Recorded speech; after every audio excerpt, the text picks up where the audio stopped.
I feel the pull. Amen. I hear the call.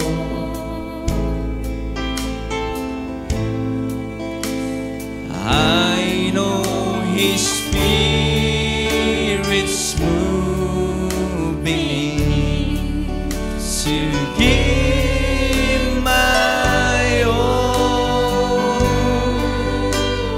Amen. He speaks to me. Amen. And I agree. Lord, please come and take control. Is that what's your prayer, mga kapatid, sa gabi ito? Minsan ba? Hallelujah. I feel the pull. I feel the... Let us enjoy the presence of the Lord. Hallelujah. Sa ating kalagitnaan. I hear the call. Let us welcome here. Hallelujah. I know His Spirit's moving me to give my all.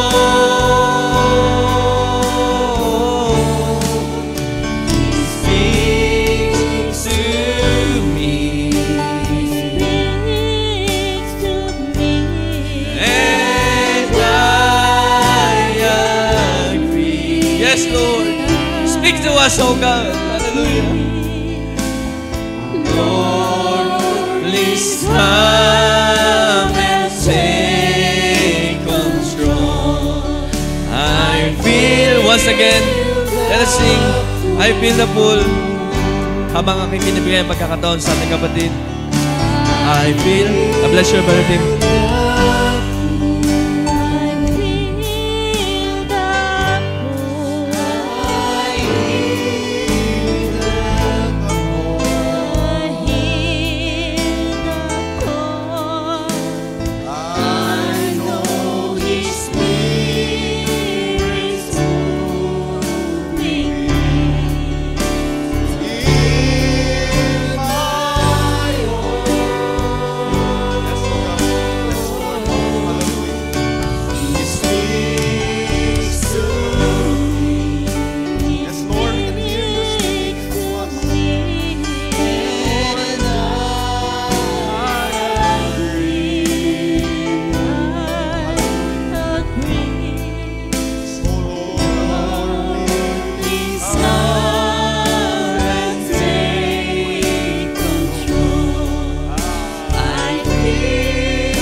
Come and take control. Hallelujah.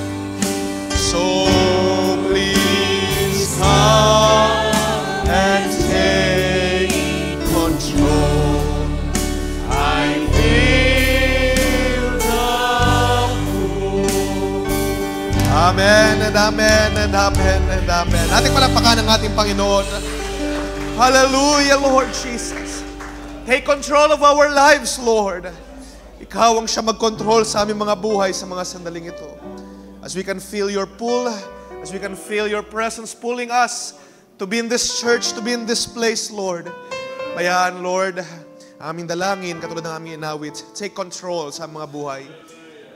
Be in our lives, Lord. Ikaw lamang siyang manguna.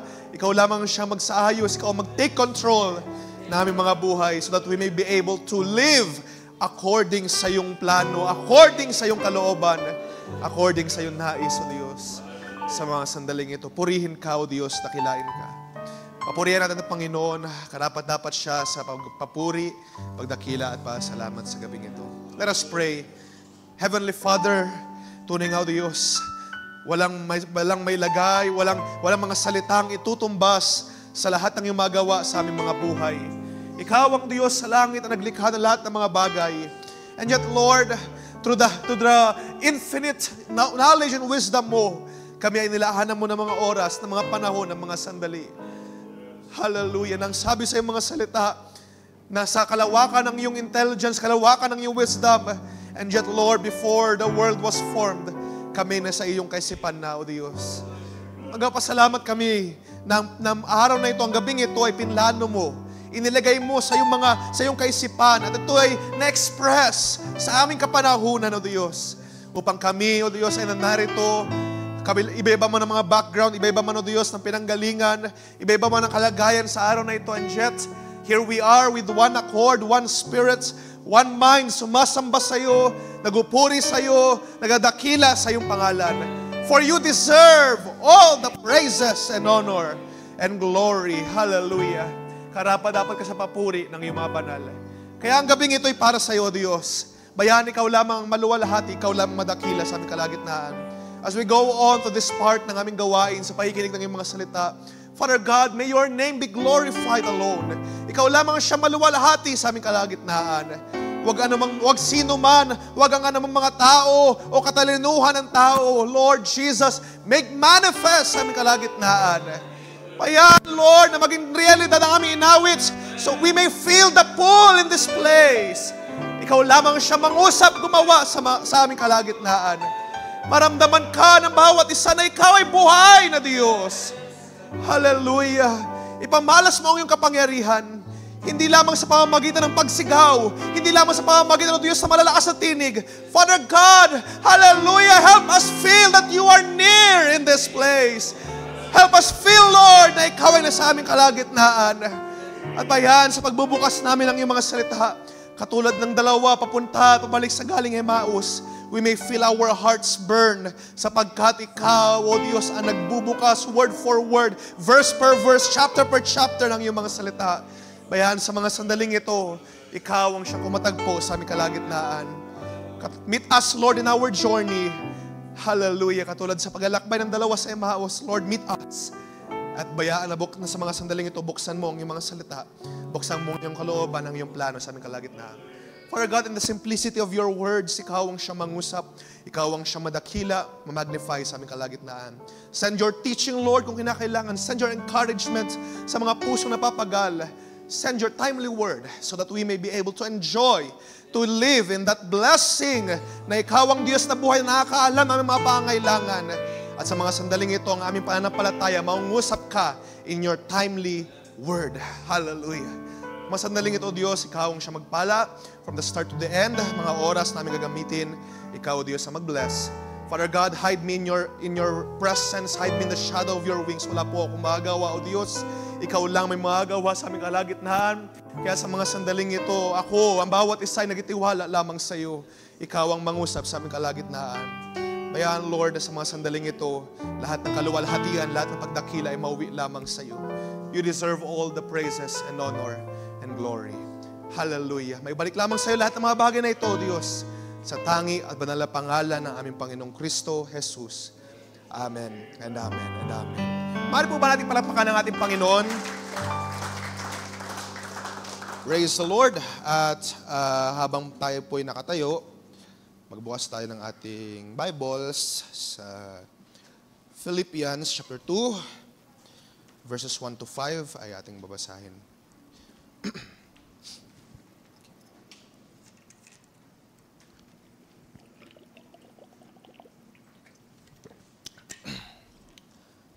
Good evening sa lahat. So while we are standing, let's read Philippians chapter 2, verse 1 to 5. Okay. I will read sa NRSV version. Okay, so kung masundan nyo ako sa inyong mga Bibles, it's alright. At naniniwala akong Diyos ang magre-reveal ng mga bagay natin pag-uusapan sa gabing ito. Verse 1 says, "If then there is any comfort in Christ, any consolation from love, any partnership in the Spirit, any tender affection and sympathy, make my joy complete. Be of the same mind, having the same love, being in full accord and of one mind. Do nothing from selfish ambition or empty conceit, but in humility regard others as better than yourselves. Let each of you look not to your own interests, but to the interests of others. Verse 5, let the same mind be in you that was in Christ Jesus. Can you say amen to the words of God? Amen. Maaari na po tayo makaupo sa gabing ito. May God bless these words that we have read sa pagbubukas ng ating pag-uusapan sa gabing ito. So bago po tayo magpatuloy, magandang gabi muna sa lahat. At I pray na tayo ay masaya. Despite ng ating mga pinagdaanan, we have differing struggles, differing mga pinagdaanan, circumstances.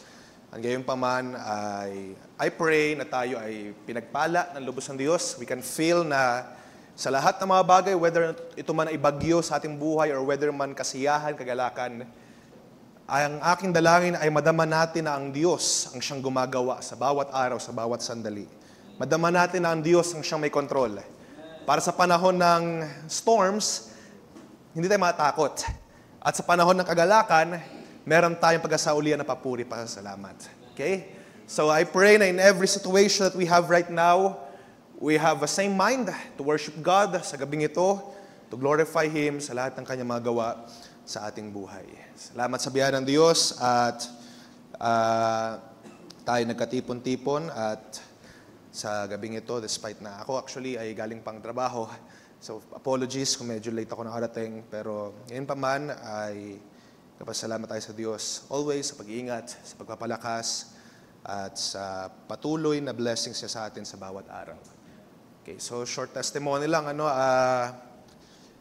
some of you haven't really heard kung anong mga kaganapan ng mga nakalipas kalipas na mga linggo dahil for the past, I think 3 weeks na ay pumunta kami ng Cebu at we had the opportunity na makapag-participate, makigalak sa gawain sa Sagay, sa Negros.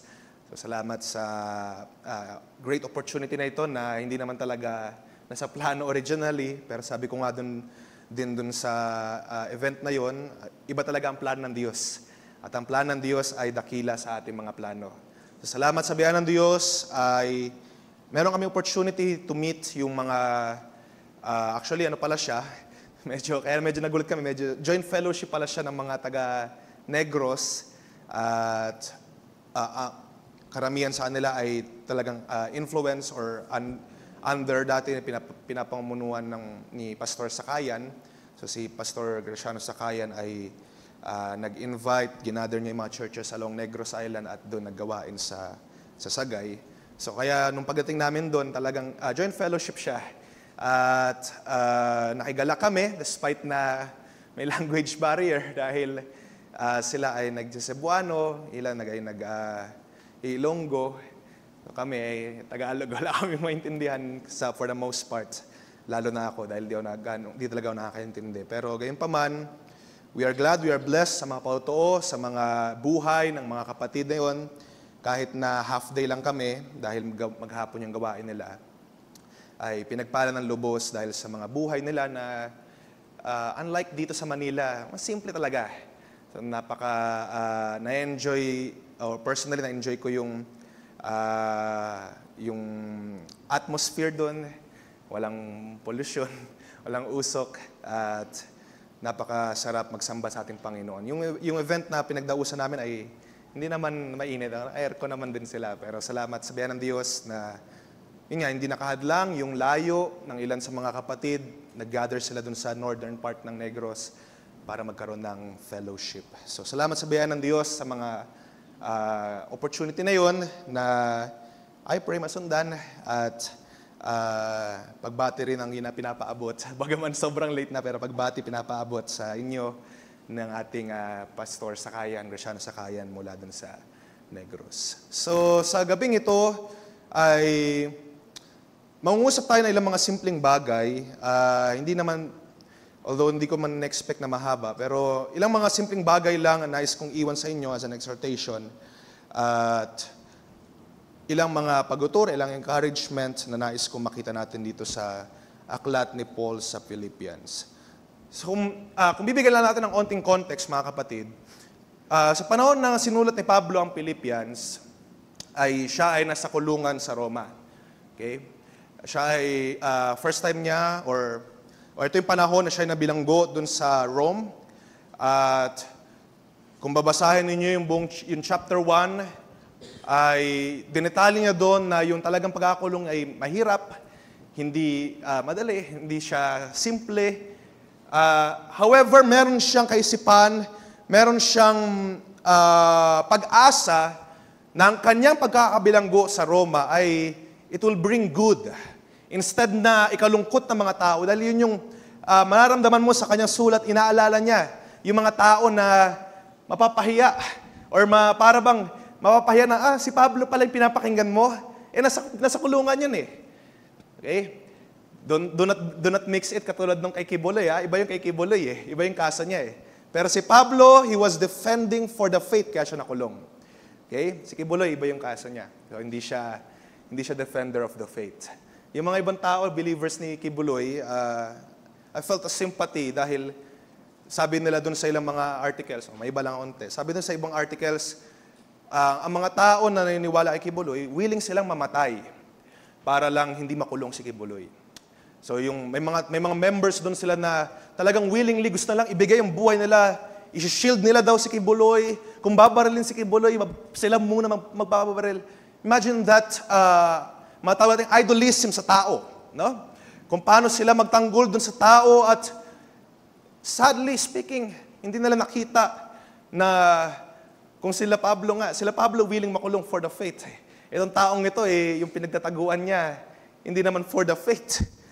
Malala pa nga, bad reports ang kaso nito ni Kibuloy, hindi lang sa Pilipinas, kundi sa ibang mga bansa. So, these people, hindi ko may pigilan to feel sad na pinagtatanggol nila itong kanilang pininiwalaan na founder or kanilang pininiwalaan na appointed son of God. Pero this time around, ay ibahin natin ang sitwasyon ni Pablo. Dahil si Pablo, dahil sa panahon nga ito, nung nagpapasimula ang Kristyanismo, kapag nagturo ka na ibang bagay, talagang diretso kulong ka. And at this time around, si Pablo ay tinawag ng Diyos, nakakita siya ng dakilang liwanag. He was called by God to preach. Mangaral, umikot siya sa modern day Turkey, dun sa Greece, pumunta siya ng Rome, at marami pa mga lugar to preach the Word of God. Ipangaral hanggang saan siya makaabot. At remember, yung paglalakbay dito ay it's more on horses lang at paglalakad at mga bangka. So talagang kahit hindi malayo yung narating, at least tinry ni Pablo ang kanya mga kaya to preach the Word of God. At nakikita naman natin sa panahon ngayon yung resulta, di ba? Hanggang sa Pilipinas, inaabot ang salita ng Diyos. I do believe ito ay, we can thank Apostle Paul for that. Dahil kung wala ang kanyang contending for the faith, baka hindi rin umabot sa Pilipinas yung mga salita ng Diyos. Diba? So this time around, si Pablo nakakulong, nakabilanggo siya, and yet, meron siya pag-asa. Meron siya pag-asa na ang kanyang pagkakabilanggo ay hindi sa walang kabuluhan. Ang pag-asa niya, sabi doon, it will bring good news to the people. It will bring good for the gospel, furtherance for the gospel. At nagitiwala siya sa Diyos na, na sabi doon, whether I live or whether I die, ito'y pakinabang. Kung ako'y mabuhay, ako'y kay Kristo. At kung ako'y mamatay, pakinabang. Benefit para sa mga mananampalataya. Okay? So yun yung kanyang pinapakita sa chapter 1. Hindi natin mabasahin yan dahil medyo mahaba. Pero yun yung pinaka-thought ng kanyang kaisipan. Siya ay nakakulong at nakaramdam siya ng parang nahihiya siya towards the people na kanyang mga sinusulatan. Dahil, yun nga, parang naka-question, ba't si Pablo nakakulong? Yung parang sinasabing yung pininiwalaan mo, nakakulong. Pero ang kanyang point is that, sa aking pagkabilanggo man, tayo sa Diyos. Ako mamatay man, ako'y sa Diyos. O kung mamatay man, ito'y pakinabang para ang ebanghelyo ay makaabot hanggang sa sulok-sulukan ng mundo. Okay? So, sinasabi niya, kung makalaya man siya sa kulungang ito, then purihin ng Diyos. Pero ang pag-asa niya, actually, mabasa niya dyan, ang pag-asa ko ay makakalaya pa. I have confidence that maubuhay pa ako. Basahin natin yun para to give context lang.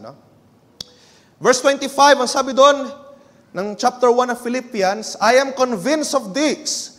I know that I will remain and continue with you all for your progress and joy in the faith, so that you may have ample cause to glory in Christ Jesus because of my coming to you again. You see, even though na siya ay nasa kulungan, kahit na siya ay nasa pagkakabilanggo, wala siyang ibang iniisip kundi yung kapakanan ng mga taong kanya sinusulatan.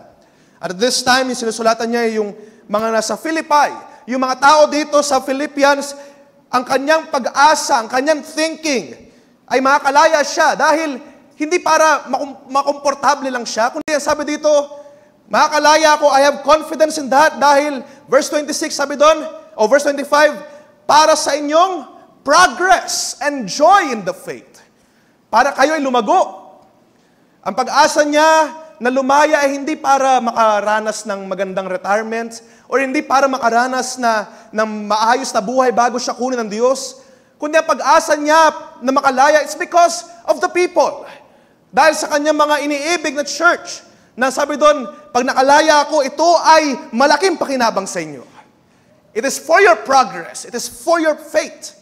Nakikita niyo yung pag-ibig niya sa church, na ang pag-ibig niya sa kanyang mga sinusulatan dito. Gusto kong makalaya, hindi para lang maging komportable ako, kundi para sa inyo. Para kayo ay lumago, para kayo ay tumibay, para sa inyo. Yun yung kanyang purpose, yun yung kanyang thinking, even though na siya ay nasa bilangguan. So that in me, verse 26, you may have ample cause to glory in Christ Jesus. Gusto ko makalaya, or I have confidence na kayo makakalaya dahil I know na sa pamamagitan nito, kayo ay nag-increase ng progress and joy in your faith. Imagine that. Kahit nasa kulungan siya, wala siyang ibang concern kundi kanyang mga sinusulatan na churches. Wala siyang ibang desire kundi yung kanyang mga sinusulatan. Unlike some other guy o some other pastor na wala siyang ibang iniisip. Natawa ako dun sa isang lawyer na nagtatanggol sa kanya, no? Sabi, mahihirapan daw si pastor, walang social media dun sa detention ng PNP. Walang gospel music. Hindi raw siya makakapagpatugtog. Kaya ang request daw nila ay hospital arrest. Natawa ako. Wala raw siyang social media. Imagine, kung yun yung request ng kanilang pastor, this pastor is thinking about himself. Pero this apostle of God, wala siyang ibang isip kundi yung mga kapakanan ng mga tao. The church. Okay? Kaya ang sabi niya doon sa chapter 2, ito yung kanyang request. Nag-iwan siya ng request. So kaya sabi niya, if there is any comfort in Christ, if there is any encouragement in Christ, any comfort from love, any participation in the Spirit, any affection and sympathy. Sa Tagalog, halimbawa, sa Tagalog sabihin natin, kung kayo man ay nakadama or kung meron kayong encouragement kay Kristo. Sino dito na-encourage kay Kristo? Na nalaman niyo ang storya ni Kristo, na-encourage ba kayo, mga kapatid? If you have any encouragement in Christ, meron ba kayong encouragement in Christ? If you have any comfort from love, nakadama ba kayo ng comfort in this church? Nakadama ba kayo ng comfort sa pag-ibig ng mga kapatid ng bawat isa? Okay? Na pag-aaliw sa pag-ibig, ito'y sa pamamagitan ng ating Panginoon, Kristo Jesus. If there is any participation in the Spirit, do you participate in the Spirit? You participate, diba? Pinawi natin kanina, I feel the pull. So mag-participate tayo. Huwag tayong kukontra sa paghatak ng Spirito, mag-participate tayo. Give in to the Spirit. No, hayaan natin ang Spirito mag-take control sa ating buhay, katulad ng ating inawit. If there is any affection and sympathy, may awa ba tayo? Meron ba tayong pagkasimpatya? Dito sa panahon ni Pablo, no? Kung meron kayong awa, kung meron kayong simpatya sa aking kalagayan. If there is sabi doon, if there is any affection, if there is any sympathy, make my joy complete. Kompletuhin yung aking kagalakan. Complete my joy by being of the same mind, having the same love, being in full accord and of one mind. Ang request ni Pablo ito, have the same mind.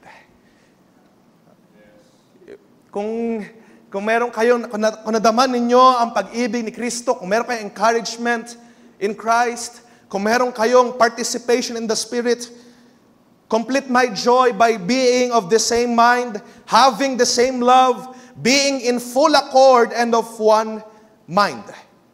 At ito sabi sa verse 3, do nothing from selfish ambition or conceit. Huwag tayong gagawa or gagawa ng anumang mga bagay out of selfishness. Okay? Sa lahat ng mga bagay na gagawin natin, walang dapat selfishness.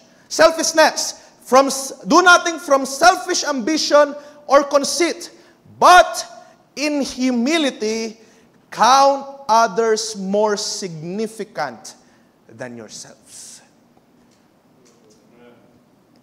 In humility, count others more better or more significant. Or ginamit sa King James, I think yung salitang esteem. Esteem others more than yourselves. Ibig nun, count them more significant than yourselves. So parang ini-imagine ko nung aking binabasa to, parang ito yung, hindi kasi, bagaman si Pablo ay sure siya na makalaya, pero nag-iiwan din siya ng mga paalala for this church. Dahil sa mga darating sa araw ng bukas, ang Diyos naman na may control, di ba? So kung tulutin ng Diyos na siya ay talagang totally mawala na after na pagkakakulong niya dito, then nag-iwan siya. If there is any partnership in the Spirit, if there is any tender affection, if there is any sympathy, complete my joy. Punuin niyo na lang yung aking agalakan. Ito ang aking desire. Sabi niya doon, do nothing from selfish ambition. And sabi doon, do nothing from selfish ambition or empty conceit, but in humility regard others as better than yourselves, or as significant, or as esteem them better than yourselves. I want us to talk about that. Pag-usapan natin ang pinamagatan ko lang na true humility, considering others. Okay? Pag-usapan natin ang pag-consider sa iba. Kino-consider ba mga kapatid? Do you consider others better than yourselves? Diba?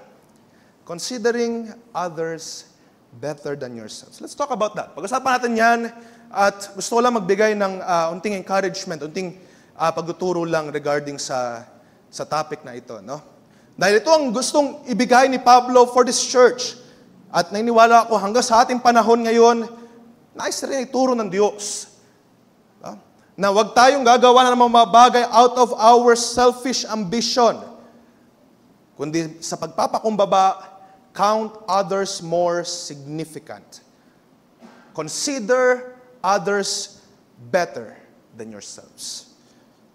What Paul wants to say is that itong bagay na ito, this mind is in Christ Jesus. Ito yung kaisipan ni Kristo Jesus.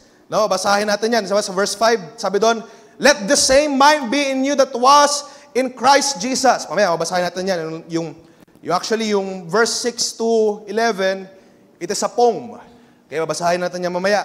Pero ang pinaka-point ng kanyang sulat na ating binasa sa verse 1 to verse 5 ay ito. Have this mind be in you. Huwag tayo maging selfish. Don't do anything na out of selfish ambition, but sa pagpapakumbaba, regard others better than yourselves. Okay? Regard others better than yourselves. Isa pa sabi na doon sa verse 4, let each of you look not to your own interests, but to the interests of others.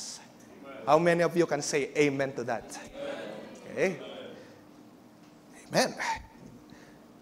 At pinakita ni Pablo dito, hindi siya yung may author niyan. Hindi siya yung unang gumawa niyan. Kundi si Kristo Jesus. Diba?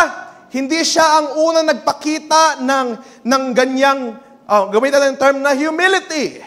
Hindi siya unang nagpakita ng pag-consider sa iba na better than himself. It is Jesus Christ who did that first. Okay? Nang sabi doon, verse 5, let the same mind, have this mind among yourselves, which is yours in Christ Jesus.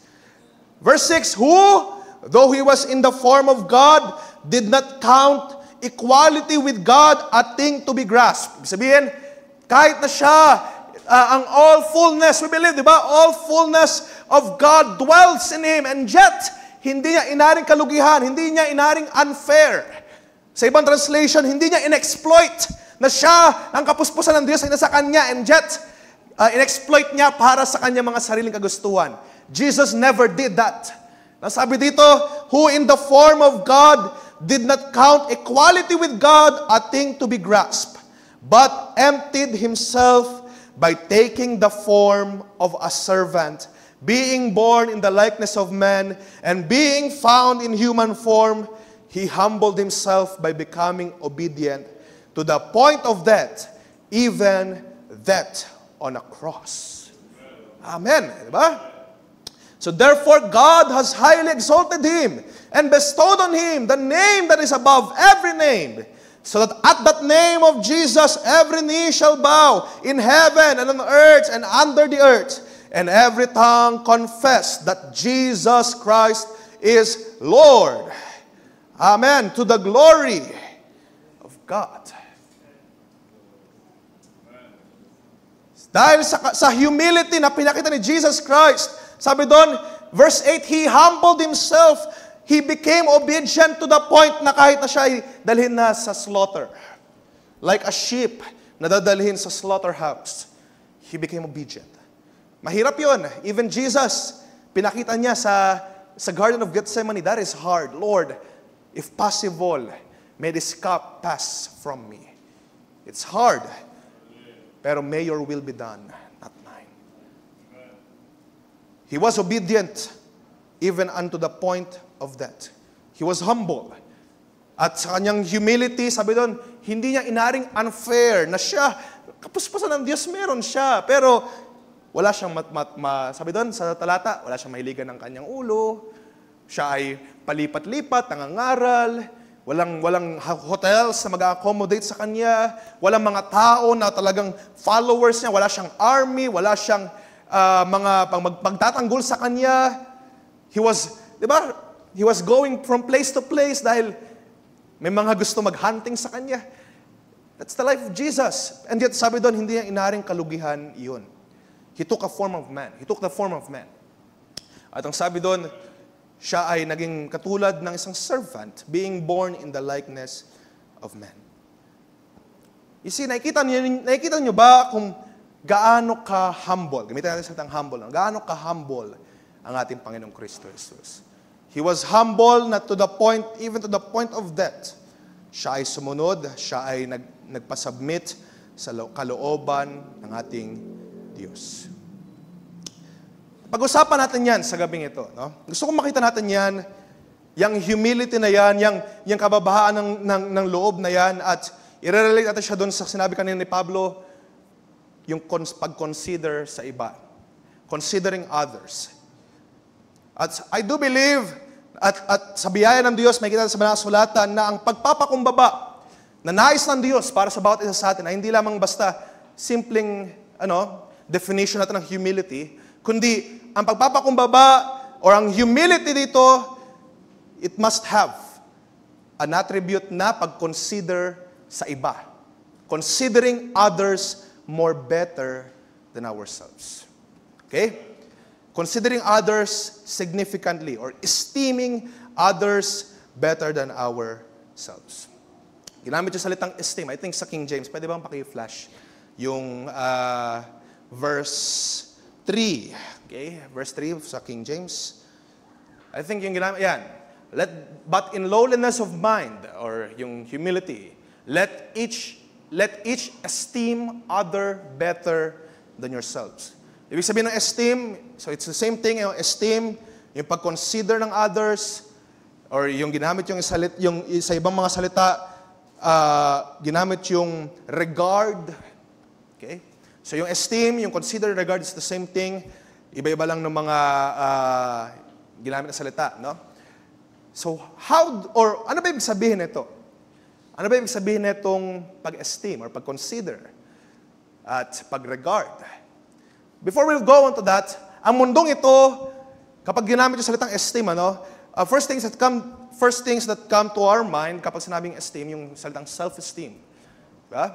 Yung self-esteem, yung parang pagkakaroon ng confidence, magkaroon ka ng self-esteem. Pagka kinakabahan ka, ilan sa inyo, siguro nahihiya magpatotoo. Have a self-esteem, magpatotoo ka, magkaroon ka ng confidence. No? It's a good thing. It's a good thing na magkaroon ng self-esteem para magawa mo ang katungkulan mo, ministry mo. Kapag wala kang confidence sa gifts na pinagkaloob sa'yo ng Diyos, diba? Minsan nahihiya tayo, mamaya mapuntahan natin yan. Self-esteem is good. Pero ang mundong ito ay nakafocus lamang sa kahalagahan ng self-esteem. Ibig sabihin, para sa kanila, kinakailangan ikaw ay on the top. Kinakailangan ikaw lagi ay mahalaga. Ikaw lagi ay importante. Sa mundong ito, ang classification ay kinakailangan ang isang tao ay maging importante. At gagawin nila lahat ng paraan. Through money, through popularity, di ba, sa politics, di ba, sa kahit anong pamamaraan, they want to have that esteem, that high regard. Kinakailangan sila yung parang sinasamba. No? Gusto nila na mataas ang kanilang mga position, sila ay mahalaga sa lipunan, unlike us. Hindi ba tayo mahalaga sa lipunan ito? Pero ang mga taong ito, they want to have high regard. Ang mga tao sa mundo natin, they want to have high importance. Gusto nila na special sila. Gusto nila na kapag na merong place kung saan sila magpa-park, VIP sila. No? Gusto nila na sila ay special kapag nandyan na sila. Speaking sa mga drivers, kapag nandyan na sila, kinakailangan sila mauna. Ikaw, kahit nakapila ka, hindi pwede. Special sila, kinakailangan sila yung mauna. Diba? Have you encountered ng mga ganong mga kalagayan? Kinakailangan na sila dapat. They want to be special, they want to be regarded na, andyan na siya. Siya dapat ang special. Siya dapat ang importante. People want, or people aspire to have a VIP status. Gusto nila, VIP sila sa lahat ng bagay. VIP treatment, VIP status, at pwede natin tawagin, o matawag natin itong gantong kalagayan na pride. These people have pride. Okay? They want to be special. They want to be known. Gusto nila makilala sila na sila ay mahalaga. At respetuhin mo yun, mahalaga ako. Kaya kung, sorry, kakanood ko kasi ng balita. Kaya yung mga tao dun sa Senado, gusto nila mahalaga sila. Ito yung request ko, gawin niyo ito. Kapag hindi niyo ito nagawa, ay doon tayo sa korte usap. Yung mga tao, they want other people to recognize na sila ay mahalaga. At yun yung tinatawag natin na salitang pride. They want the status at gusto nilang ipagmalaki, i-flaunt, ipagmayabang yung kanilang status. Pero tayo na mga Kristiyano, sa biyaya ng Diyos, alam natin ito, hindi tayo tinuruan na ganun. Hindi tayo tinuruan magmayabang. Tama ba? Hindi tayo tinuruan na maging mayabang. We are taught to be humble. Tama ba, mga kapatid? We are taught to be humble. Ilang mga talata sa Banal na Kasulatan, sabi doon, Ephesians chapter 4, verse 1, babasahin ko na lang, I therefore, the prisoner of the Lord, beg you to live a life worthy of the calling to which you have been called. Kayo ay tinawag ng high calling. Do you believe that, mga kapatid? Mataas ang pagkatawag sa inyo. Live a life worthy of that. Pero sabi sa verse 2, with all humility. So, hindi nyo siya pagyayabang, wala kanyang eternal life, ako lang meron. With all humility, with all gentleness, with patience, bearing one another in love. Another account, Colossians chapter 3, verse 12. As God's chosen ones, holy and beloved, clothe yourself with compassion, kindness, and humility. Okay? Meekness and patience. So marami mga pagtuturo na tayo tunuruan magpakumbaba. James chapter 4. Isang talata doon, di ba? God, He gives more grace. Kaya ang sabi doon sa verse 6, God resists the proud, but gives grace to the humble. So, sa buong paglilingkuran sa ating Panginoon, wala tayong iba natutunan kundi tayo ay maging humble. Tama ba? Walang ibang tinuro sa atin, wala tayong ibang napakinggan kundi be humble. So, sinong humble dito? Parang hirap ang tanong, no? Sinong humble dito? Pag nagtaas ka ng kamay, humble ba yun? parang hindi ka humble, eh. Sabihin ng Diyos, of course, we are taught to be humble. Pero ang hirap sumagot, di ba? Sinong humble? Ang hirap sumagot. Dahil pagka sumagot ka, parang yabang naman nito. Nagyayabang ka na, pinagyayabang mo na humble. So, hindi ka humble. Pero, ano nga ba talaga ang pagpapakumbaba? Or ano nga ba talaga yung humility? At ano ang matututunan natin sa ating Panginoong Kristo Jesus about humility? Ang humility or ang pagpapakumbaba ay, bagaman ito'y madalas na may turo sa atin, pero hindi lamang yan as simple as yung parang pagluhod-luhod. O hindi yan yung katulad na, di ba yung mga Japanese, meron silang culture na para maging humble, kailangan mong yumuko pag nag-greet ka. So, hindi lamang yan ganon. Ang humility na tinuturo sa banal na kasulatan ay hindi lamang yung pagluhod-luhod or pagbow. Okay? At lalong higit, ang humility ay hindi ito necessarily kinakailangang alisin mo yung self-esteem. Okay? Hindi ito parang pagbaba ng sarili mo. Or mamaya punta natin yan. Hindi ito pagbaba ng self-esteem or yung tinatawag na paawa effect. Dahil ilang mga Kristiyano, ginagawa nila, humble ako, they have low self-esteem dahil gusto nila ang mga tao ay nakafocus sa kanila. Gusto nila ang tao ay maawa sa kanila. Ilang mga, hindi naman sa karamihan dito, no? Pero may mga ilan. Ilan ay of course, payak ang ating pamumuhay, lahat tayo. Pero ang ilan, at times, they want na ang attention ay mapunta sa kanila dahil ganito ang kanilang pamumuhay. Ganito ang aking buhay. At sadly, nagagamit ito para ang attention ay mapunta sa kanila. Kawawa ka naman. Kawawa ka naman. It's the same thing with pride. Nilalagay mo yung attention sa iyo. Nilalagay mo yung focus sa iyo. You want people to take attention sa iyo. Look at me. Mahirap ako. Look at me.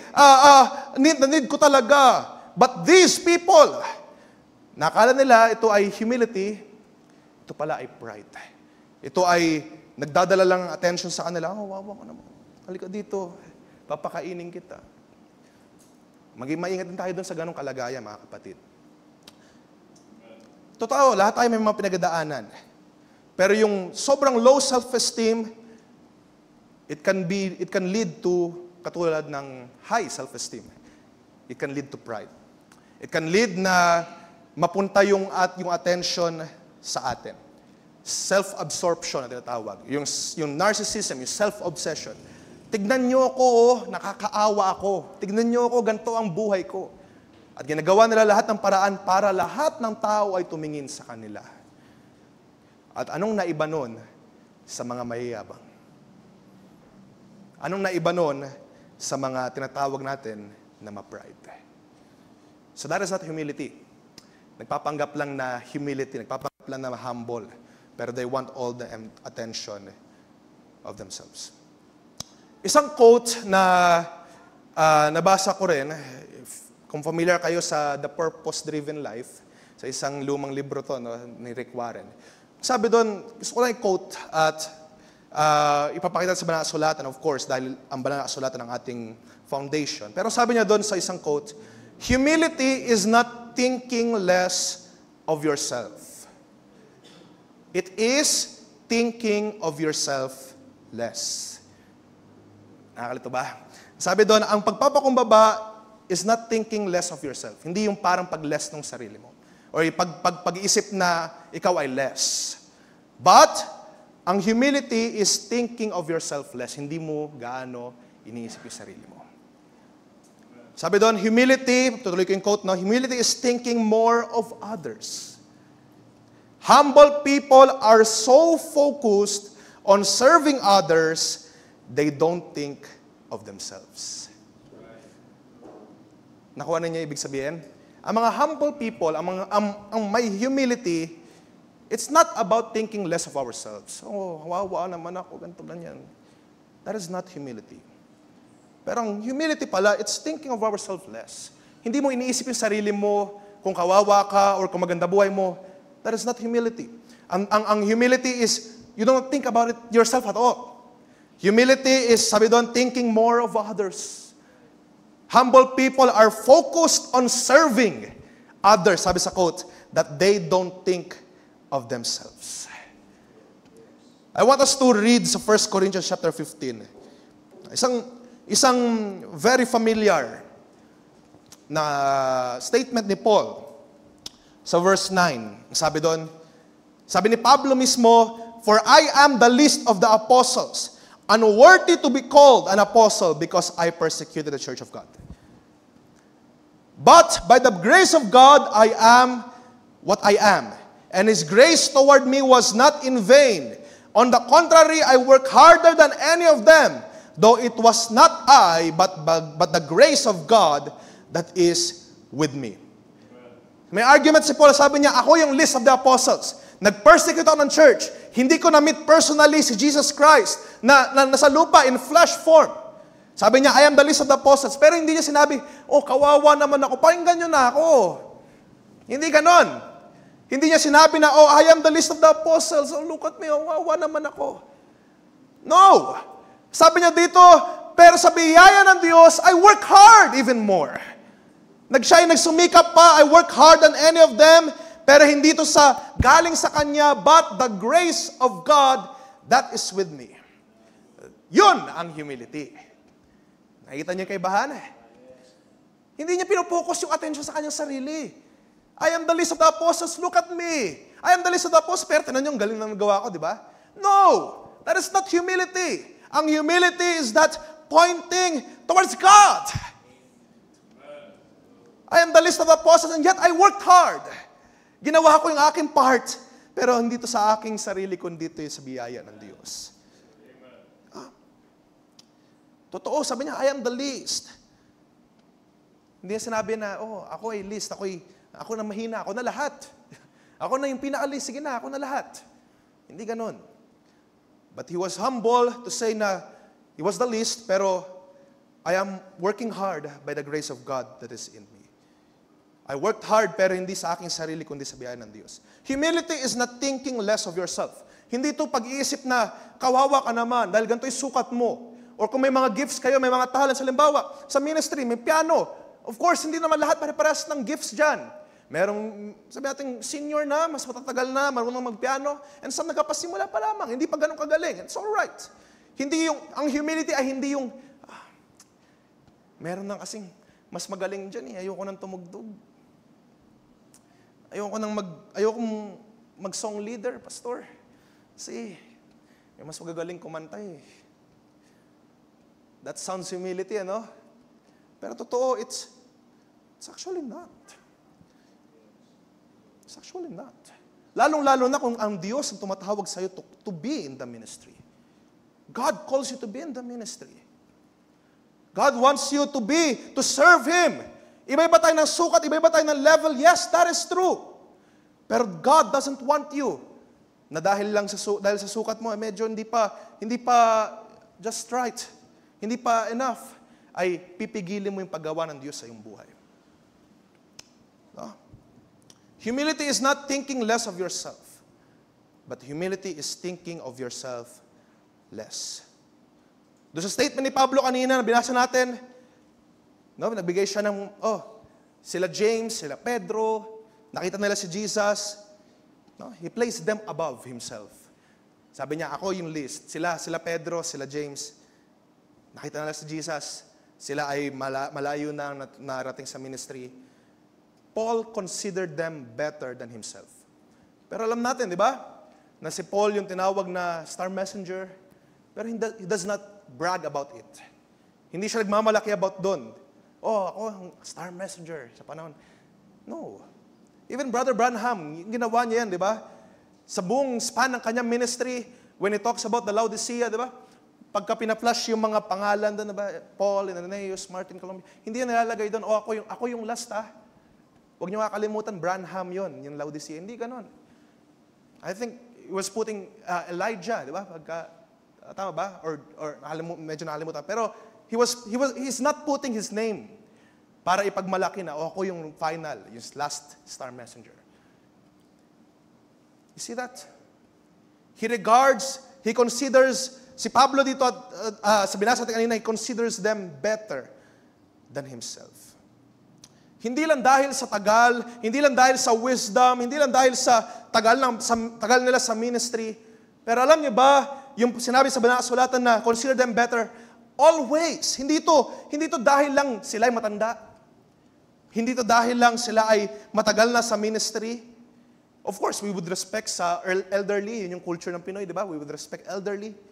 Pero hindi lamang dahil sila matanda, kaya ikaw magre-regard better. Na hindi mo isipin na, si Kuya Buboy, mas matanda to. Mas better siya. Si Brother Tim, bata pa yan. Hindi pa. Si ganito, wala pa yan. Papasimula pa lang si Brother Mark. Hindi ganon. But in everything, we regard them better than ourselves. Hindi dahil matagal na sila sa ministry, hindi dahil marami silang naipundar sa ministry, hindi dahil sila ay marami ng mga ginawa. But, gusto ko yung pagbigyan ng focus yan, but ang gusto ni Pablo, regard everyone better than yourself. So kayo, masabi ko, you are better than me. Ganon. Kahit na anong mga sukat, anong mga levels, ang gusto ni Pablong i-point is that we regard everyone better than ourselves. Kahit na si Pablo ay marami na natutunan. Even si Peter, di ba tinestify ni Peter yon? Si Pablo marami na siyang alam, marami siyang naintindihan na hindi ko pa man naabot personally. Di ba? Nasulat niya yun. Pero si Pablo, hindi niya pinagmamalaki yun. He regarded Peter, he regarded James as better than him. Sabi niya, ako yung least. Hindi ako yung pinakamalaki, ako yung pinakamababa. He regarded them better than himself. At ang humility niya, sabi ko, hindi siya pag-iisip. It's not thinking more of yourself. Hindi ito pag-isip na, or hindi mo iisipin more ang iyong sarili. You're thinking, just right. Ang humility ay hindi to, di ba sabi ko kanina, humility is not thinking less of yourself. At lalo na, yung humility, hindi yung thinking more of yourself. Alam niyo ba, ang humility, it's thinking just right. Tama lang na pag-iisip. Even sa Romans chapter 12, ay binigay ni Pablo ito, sa verse 3.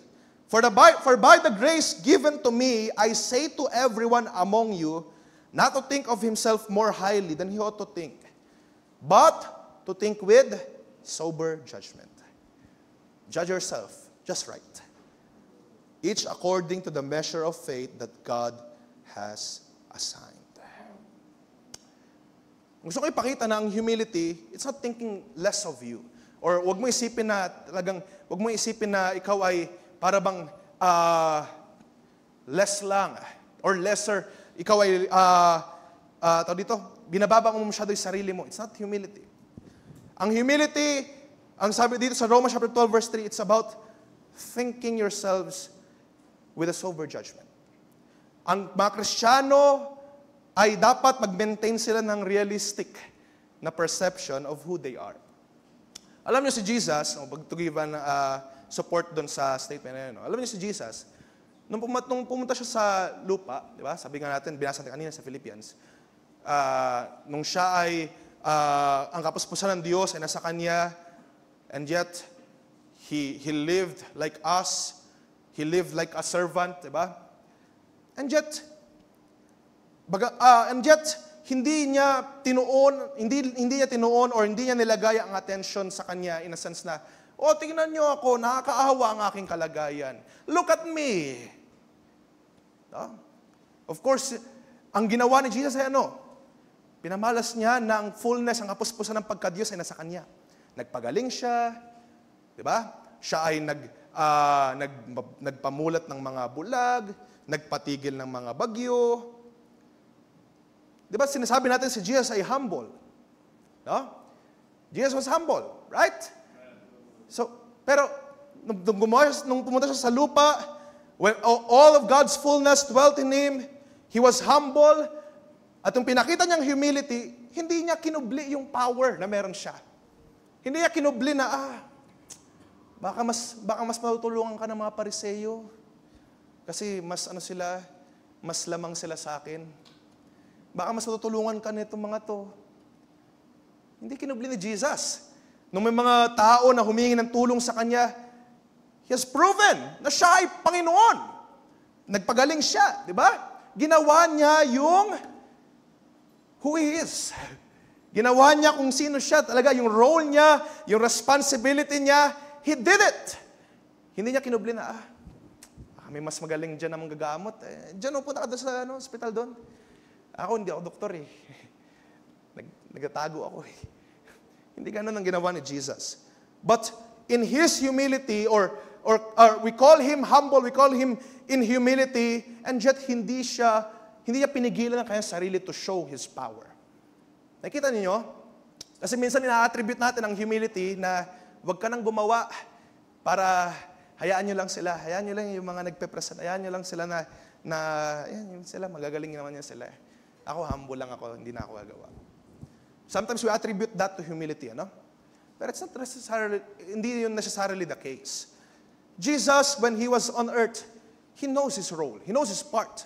He knows na ang kapuspusan ng pagka-Diyos ay nasa Kanya. So nagpagaling siya. Nagpamulat ng mata. Hindi niya inisip na, baka nagmamayabang na ako sa mga Pariseyo. No. Hindi niya inisip na, may mas magagaling yung mga Pariseyo, mas alam nila yung mga salita. No. He was doing His part.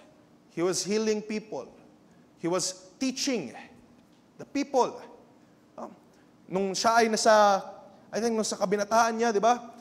He was lost nung sila Mary and Joseph papunta ng Jerusalem at nasumpungan siya in the church teaching. Doon sa mga rabbis, sa mga tanda na. He was teaching the Word of God. Kapag inisip natin salitang humble, dapat ang ginawa ni Jesus hindi ganun eh. Dapat ang ginawa niya nakinig siya sa mga rabbi.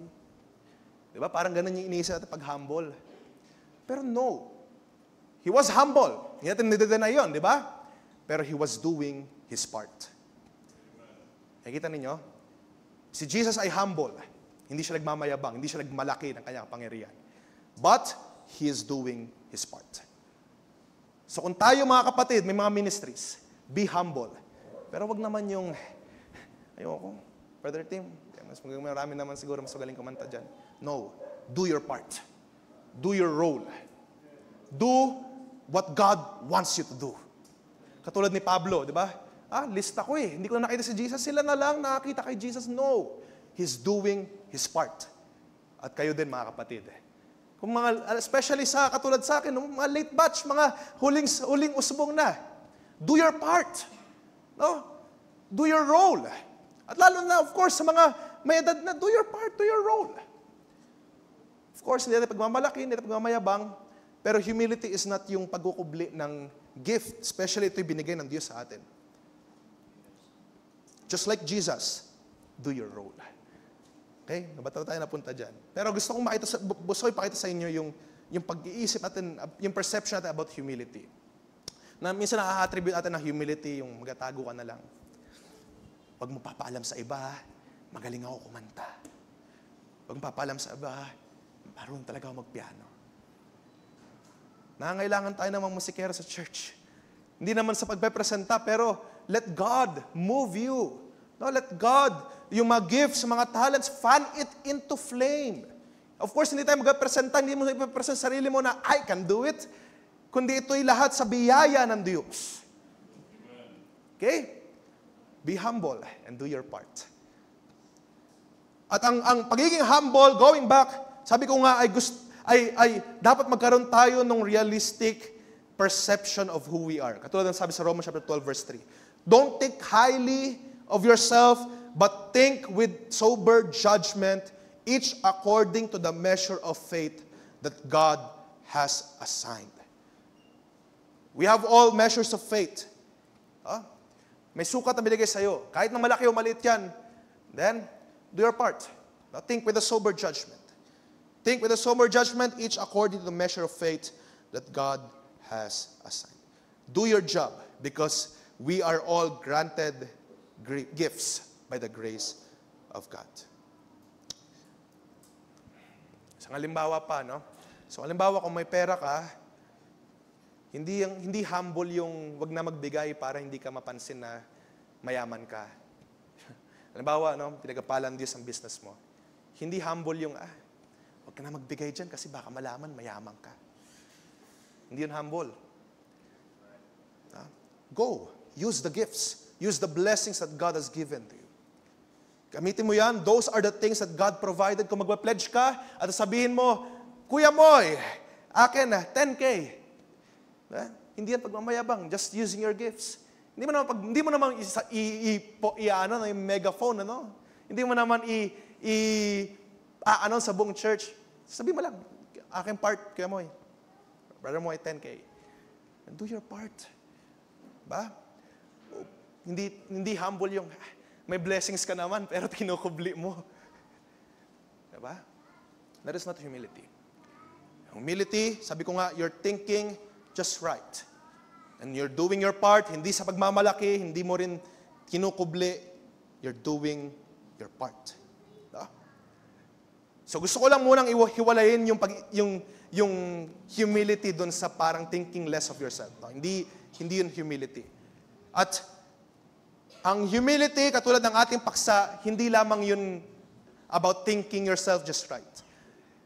Pinagbibigyan natin ng focus ngayon sa ilang mga sandali, no? Ang humility is not just about that. Na thinking yourself just right. But I want to focus na ang pagpapakumbaba, ang humility, it needs to have consideration sa iba. Through humility, you need to consider others better than yourselves. Treating others of high esteem. To everyone, consider them better than yourselves. No? Ang genuine na humble na Christian, iniisip niya muna yung iba. He thinks of others better than himself. Finalo up ni Pablo doon sa next verse, sa verse 3, sa verse 4, sabi doon, na hindi tayo tumitingin sa ating mga sariling interests only. Of course, mahalaga yung interests mo. Kinakailangan mo rin yan. Pero you do not think of your interests only, but you think more of the interests of others. At paano natin niya may equate? Or paano natin niya makikita? Or ngayon, paano natin makikita na ito ay pagpapakumbaba pala? Sabi ko nga, ang genuine, humble Christians, he thinks of others more than he thinks of himself. Ang focus niya ay hindi mag-serve ng kanyang mga sariling pangailangan, but on the needs of others. Ang humility at ang service, ang paglilingkod, ay hindi mo talaga ito mapapaghiwalay. Ang pagpapakumbaba, ang humility, at ang paglilingkod, hindi ito mahiwalay. When Jesus, nung ating binasa kanina, no, when Jesus was here on earth, na ang kapuspusan ng pagka-Diyos ay nasa Kanya. Hindi niya inaring kalugihan na siya ay Diyos, and yet siya ay namumuhay lang kasama ng mga tao, kasama ng mga alipin, kasama ng mga simpleng mga tao tulad natin. He did not regard equality with God as something to be grasped. At nung si Jesus ay pumarito dito sa lupa, He submitted Himself sa kalooban ng Diyos. He took a humble position. Nakatulad ng isang alipin, He was willing to die para sa kasalanan nating lahat upang tayong lahat ay maligtas. Nung si Jesus ay pumarito, He treated us better than Himself. Hindi niya inisip yung kapakanan niya. Hindi niya inisip yung kapakanan niya. Kasi kaya niya, with the snap of a hand, kaya niyang bumaba doon sa cross. Kaya niyang tupukin lahat sila sa ng apoy. Naniniwala ba kayo doon? Kaya niyang magsugo ng mga milyon-milyong mga leon. Lalapain lahat ng mga tao doon. Kaya niyang gawin yon. But, katulad ng sabi dito ni Pablo, anong ginawa ni Jesus? He regarded others better than Himself. Kayo, tayong lahat, we are regarded better. Inisip ni Jesus yung kapakanan natin kaysa sa kapakanan niya. Nakikita ninyo? That's why we call Him a humble. He is humble. Siya ay naglingkod. Pinaglingkod niya ang kanyang sarili, pinaglingkod niya ang kanyang buhay. Isa pang account sa Bible that displays Jesus' humility. John chapter 13, i-quote ko na lang, ano? Pero we are very familiar with that. Especially kapag nag-foot washing tayo, binabasa natin ito. John chapter 13, kasimplihan or yung, masabi natin, kababaan na kalagayan na maghugas ng paa ng kanyang mga disciples. Ito'y ginagawa ng mga alipin, no?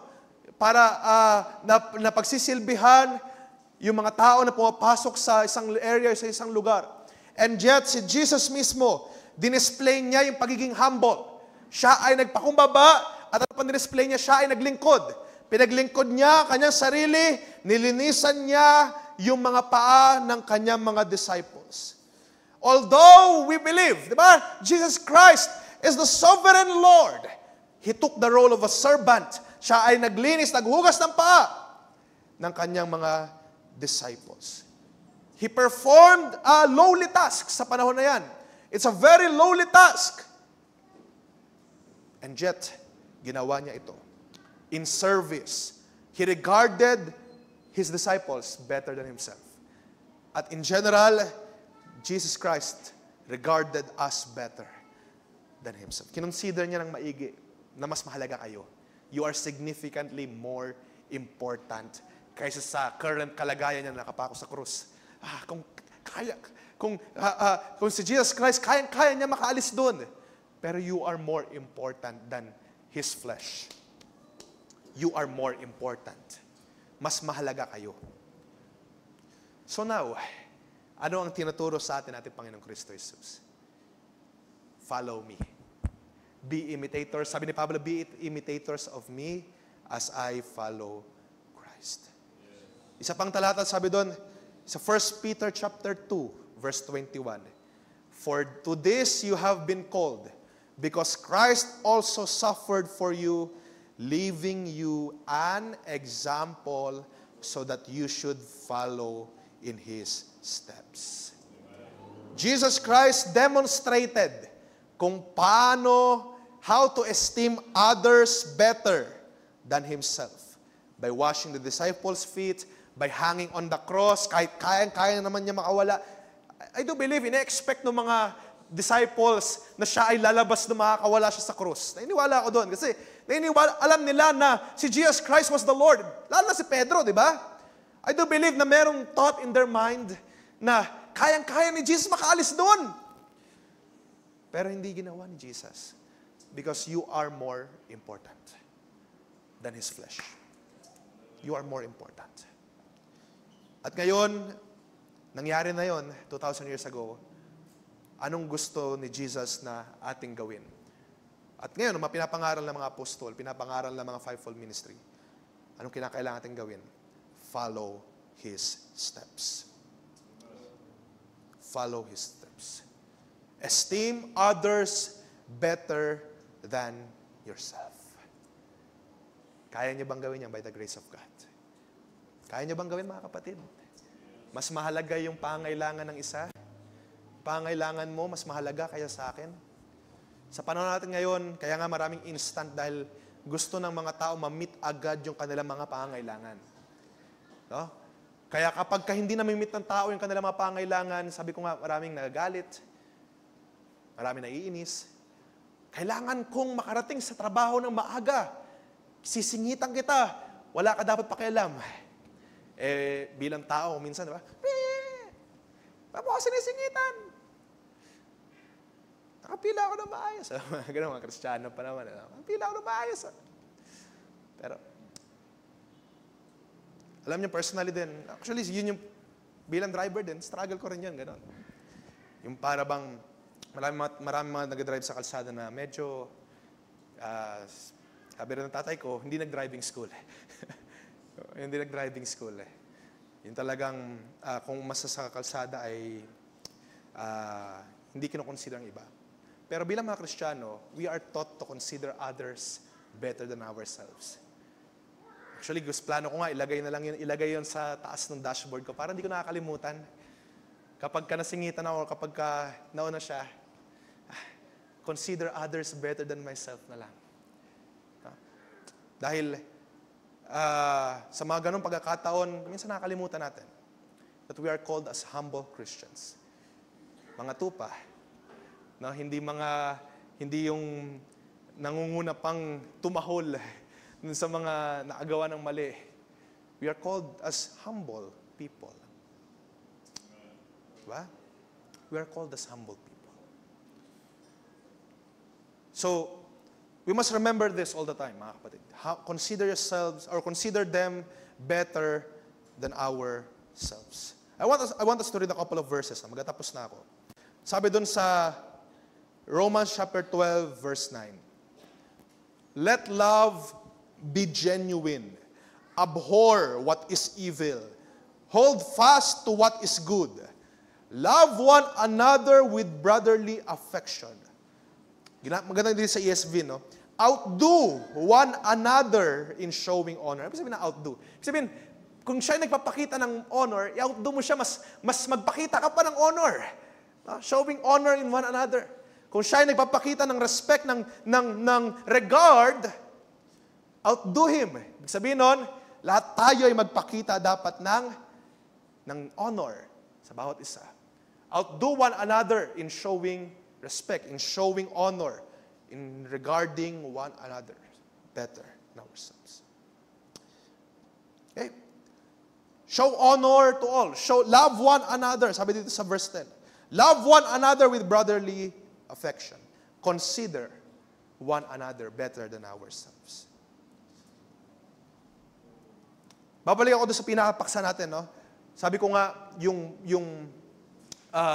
humility ay hindi nalalayo sa salitang service.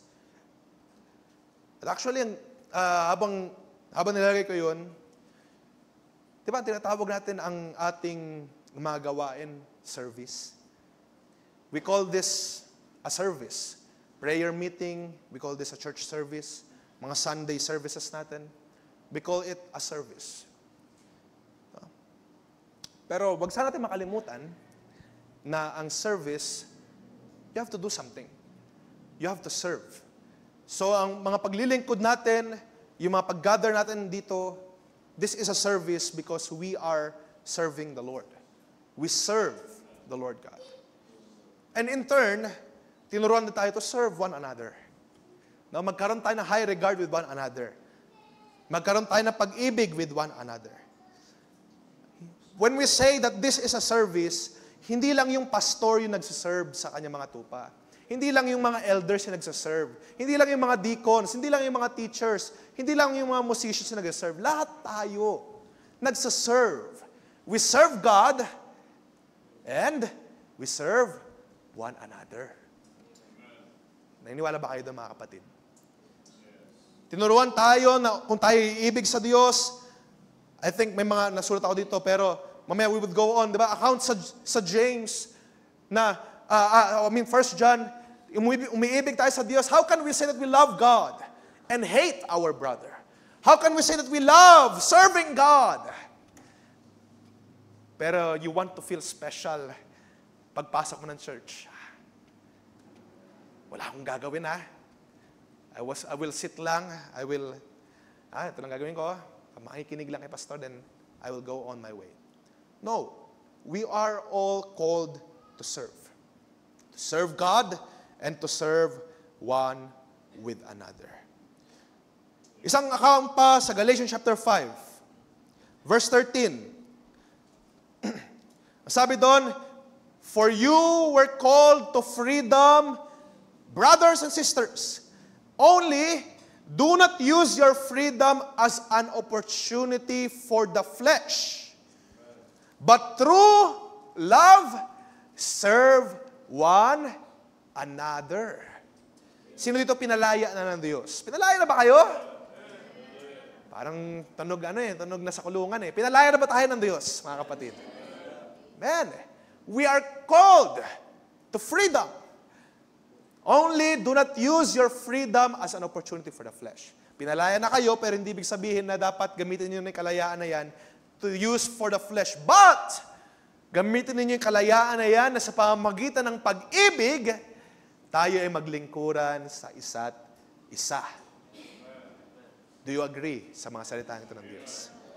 Serve one another with love.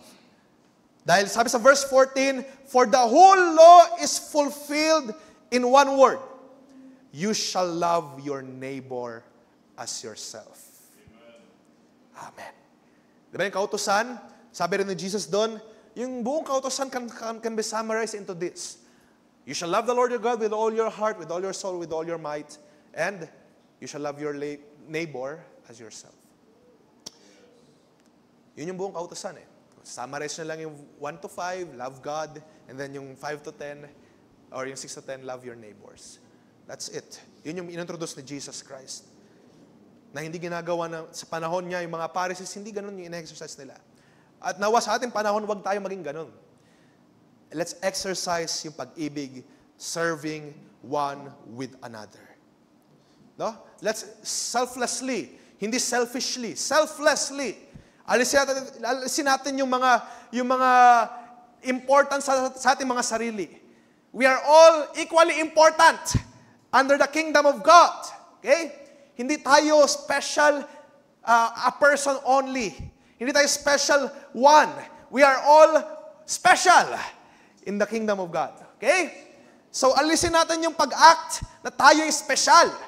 Let's serve one with another. Matuto tayong mag-serve sa bawat isa. Yung mga cares, yung pangailangan ng bawat isa. Hindi lang yung cares natin. Pwede naman yung sumunod eh. Mag-consider ka muna ng cares ng iba. Because this is what God wants para sa atin. Hindi tayo church na watak-watak, hiwa-hiwalay, kanya-kanya. Bagaman we believe, ang pagkaligtasan ay individual, that is right. Ang kaligtasan should be felt individually, that is true. Pero maraming ding mga accounts sa banal na kasulatan na hindi ko na binasa, na tayo ay tinuturuan to love one another, serve one another, care for one another, makipasa ng burden one with another. You see, kinakailangan natin ang bawat isa, sapagkat tayo ay bahagi ng iisang katawan lamang kay Kristo Jesus. We need one another. Okay? Hindi makapag-function ng maayos ang buong katawan kung isang parte dyan ay medyo nangihina. That is what Paul says, di ba? Ephesians. We need one another. Share each other's burden, serve one another, no? Selflessly esteem others better than yourself. Without thinking about anong kailangan mo, anong mga needs mo, or thinking of that even more less. Think of the needs ng iba. Hindi lamang ng mga matanda, hindi lamang ng mga bata, ng iba. Basta iba. Basta hindi ikaw, think of their needs better than yourself. Okay? Hindi kinakailangan may position, hindi kinakailangan siya ay nakatayo sa behind this pulpit. Consider them better as yourselves. Lahat kayo, mag-consider sa bawat isa, you are better than myself. Brother, sister, you are better than myself. That's it. Hindi dahil sa pangalan, hindi dahil sa apelyedo, hindi dahil may position ka, hindi dahil nakikita ka sa stage, hindi dahil ikaw yung in-appoint ni pastor, in-appoint ni elder. No. We consider one another better than ourselves. That's it. No ifs, no buts. Of course, tayo tinuruan to give double honor, to give respect sa mga manggagawa sa atin. We are called to do that. Pero hindi ibig sabihin nun na yung respeto natin kay pastor, o yung respeto sa mga elders ay wala. Tapos pagdating sa iba, wala tayong respeto. Wala tayong paggalang, wala tayong pagkikare, wala tayong pag-ibig. That is not what God wants us to be. Magkaroon tayo ng pantay-pantay na pag-ibig. Ito yung desire ni Paul. Kung kayo nakatanggap ng participation in the Spirit, then let nothing be done through selfish ambition. Kundi sabi doon, we in humility regard others as better than ourselves. Romans chapter 15. Okay, couple of verses na lamang po. Romans chapter 15, verse 1. Ano ba dapat natin gawin? Ano? We esteem others better than ourselves. It does not mean na we put ourselves down. Instead, we lift others up. Magkakaroon tayo ng care sa iba. Hindi ibig sabihin nun na mag-self-deprecating ka.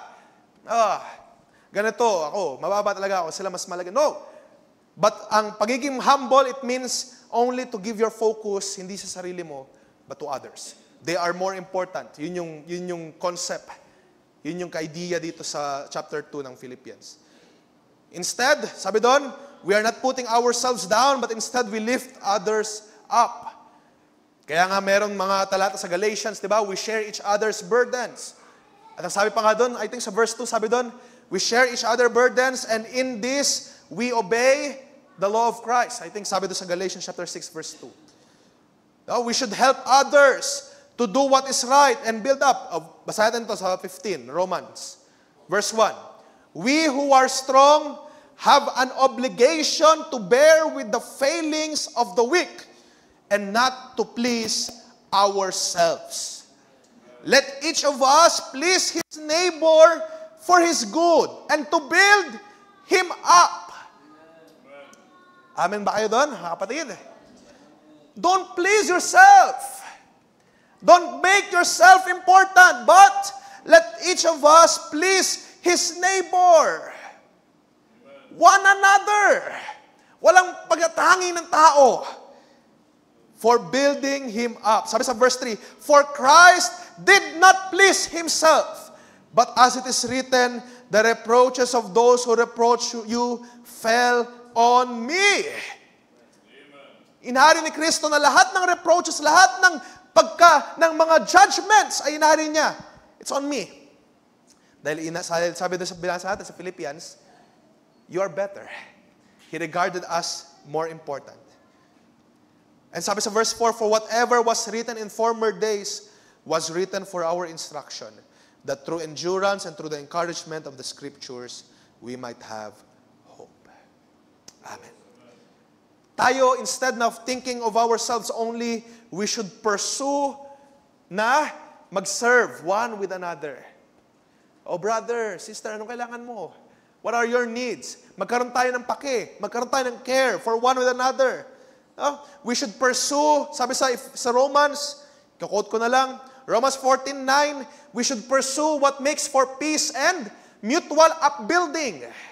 Sabi dun sa 1 Corinthians 14:26, everything must be done so that the church may be built up. We are called to do for the common good. You see, yung mga talatang yan, it means na hindi lamang tayo naglilingkod lang na for ourselves. Kinakailangan ang pag-ibig, kinakailangan yung humility. Humility means to regard others better than yourself. Okay? To regard others better than yourself. Just like husband and wife, binigyan nila ng emphasis sa Ephesians, I think. Yung relationship ng husband and wife, esteeming others better than yourself, it means to submit to one another out of reverence for Christ. I think sa chapter 5 yan na Ephesians. So as we subject ourselves to Christ, we treat others more important than ourselves. We submit to one another. It means, brother, mas mahalaga ka sa akin. You're more important than my needs. So what are your needs? Maglingkuran tayo sa isa't isa. Huwag ka mag-alala na mawawalan ka. Ang tunay na humble, hindi nag-aalala kung mawawalan siya. Halimbawa na lang sa pagkain. Huwag kayo mag-alala. Huwag kayo mag-unahan sa pagkain. Sorry, mga youth, Huwag kayo mag-unahan sa mga pagkain. Huwag kayo mag-alala. Esteem yourselves. Esteem them better than yourself. Mas mahalaga yung mga kapatid, bawat isa. They're more important. At sa mga nasa position na, we can see naman by the grace of God, di naman nila ini-insist yung kanilang position. Ako dapat mauna sa pila. That's not it. And we did not see that sa kila Paul, even sa ating panahon ngayon, hindi natin nakita yan, na sila ay nag-insist na sila dapat ang mauna sa mga ganitong mga bagay. We esteem always others better than ourselves. So yun yung gusto kong iwan sa inyo. That is humility.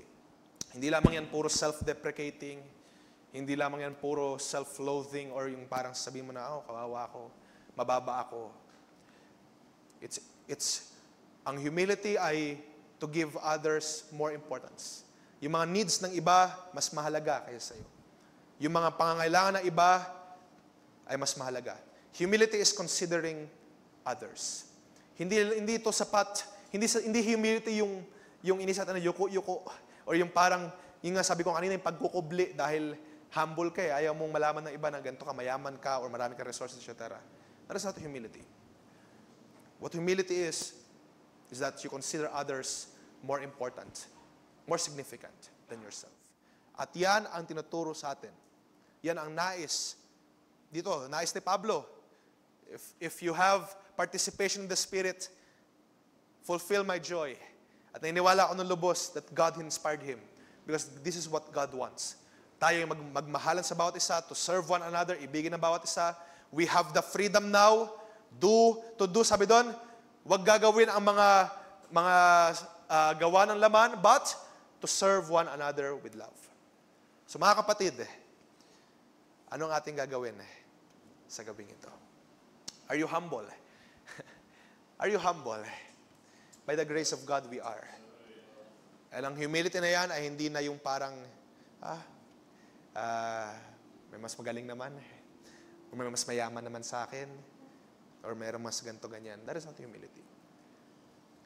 But I pray na nagamit ang mga salita ng Diyos, o nakita natin sa salita ng Diyos, kung anong bang concept na pinapakita ng ating Panginoon sa tunay na pagpapakumbaba. It's to give more importance sa iba. Because this is what Jesus Christ has done. Sabi ko nga kanina, as I summarize yung ating pinag-usapan, si Jesus Christ, nung pumarito sa lupa, hindi niya kinubli yung kanyang kapangyarihan. No? Hindi niya kinubli na siya ay, ang kapuspusan ng Diyos ay nasa kanya. Siya ay Diyos.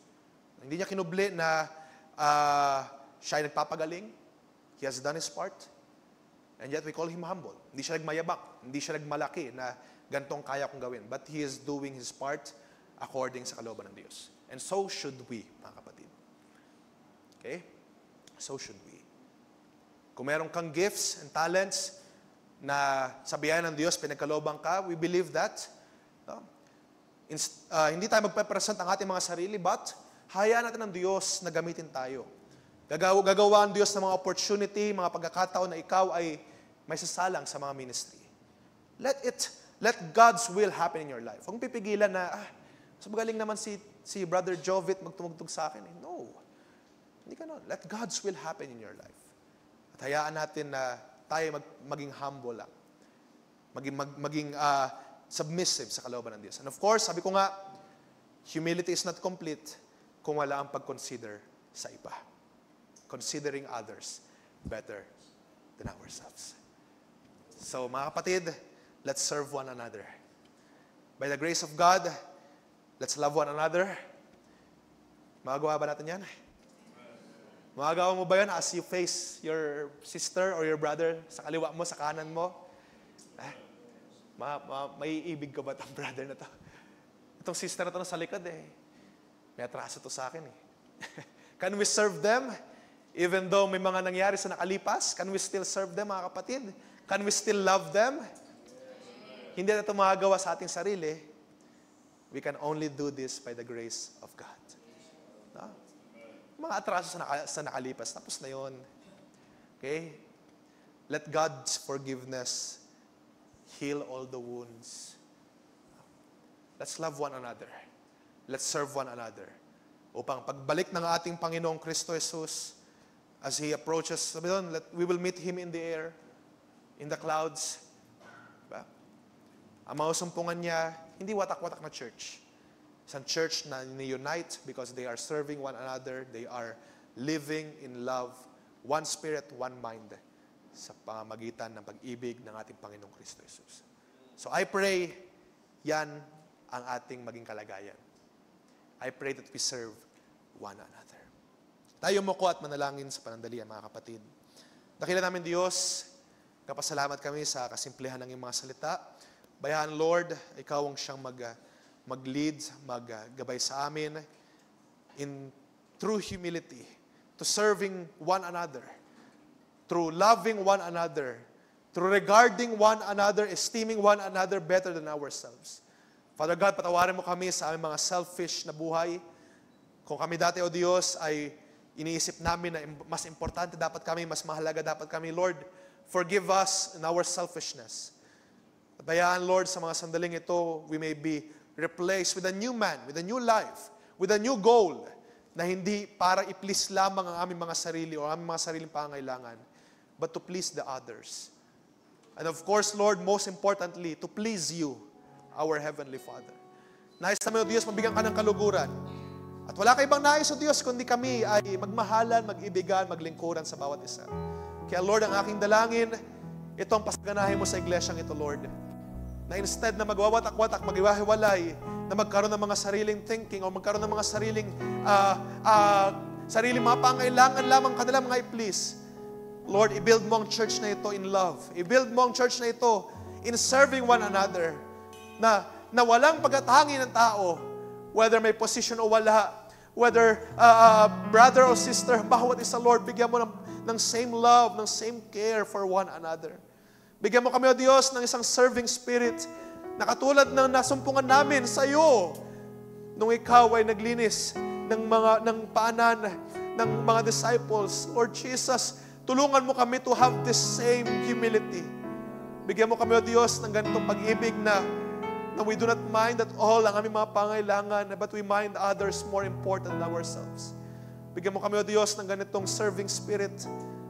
Bigyan mo kami, O Diyos, ng ganitong humility na mga sumpungan lamang namin sa iyo. Lord, hindi namin to kaya sa aming mga sarili. It seems hard. It seems impossible. Pero maraming salamat na Ikaw ang Diyos na nagsabi, nothing is impossible with You. Kaya Lord, tulungan mo kami. Gabayan mo kami, Lord. Lead us, Lord. Turuan mo pa kami kung kinakailangan. I-correct mo pa kami, O Diyos, kung kinakailangan. To give regard. Others more important than ourselves. Lord, pasaganahin mo ang pag-ibig, ang serving sa bawat isa so that we may be found a church na sumasagana pag-ibig, na merong equal care for one another, equal respect for one another, equal love for one with another. Sapagkat Ikaw ang Diyos nagkaloob ng iisang pag-ibig sa amin. Maraming salamat, O Diyos, sa mga salitang ito. At Lord, I pray na itong mga salitang ito ay magamit nawa upang isa ikaw tutupay, kalalakas na manangailangan, especially at this evening, Lord, na Ikaw ang Diyos, na iniwala kami na Ikaw ang tutugon sa mga dalangin. That is why, Lord, right now, we pray with one accord. Kung may mga pangailangan namin mga katabi, kung may mga pangailangan ng bawat isa, aming mga nasa likuran, ang mga nasa harapan, kahit hindi man nila sabihin or kanilang isulat mamaya, O Diyos, we are praying for them. We are praying for one another. We want to serve one another, Lord. That is why sa mga sandaling ito, we are spending this moment to pray for our brother, for our sister, for our pastor, for our elders, for brothers and sisters here, deacons, Lord, mga Sunday school teachers, musicians, technical team, mga nanay, mga lola na, mga lolo na, O Diyos, mga nanay, mga tatay sa iglesia, mga single, O Diyos, mga young people pa, mga adolescent, mga teenagers, even, Lord, sa mga bata pa, sa mga baby in this church. Father God, we are praying for one another because we care for one another. Ikaw, O Diyos, ang magpala sa bawat isa. At bayaang anumang mga pangailangan, anumang mga dalangin sa gabing ito, we are lifting each other up in the name of our Lord Jesus Christ. Ikaw ang Diyos na tutugon sa aming mga dalangin. Panginoon, maraming salamat sa pag-ibig na ito na pinagkaloob mo sa amin. We could not love, Lord, without you, without your love being shed abroad first sa aming mga buhay. Maraming salamat at bayaan na ito, Diyos, may balik lamang papuri, pagdakila pa, salamat sa tangit pangalan pa ng Kristo Jesus. Amen. Amen. Praise the Lord. Ating palapakan natin, Panginoon. Bago balik sa ating MC, I want us to sing that song. That is a wonderful song. Bind us together with love. At ating damhin ang mensahe ng awitin. At babalik ko sa ating MC pagkatapos.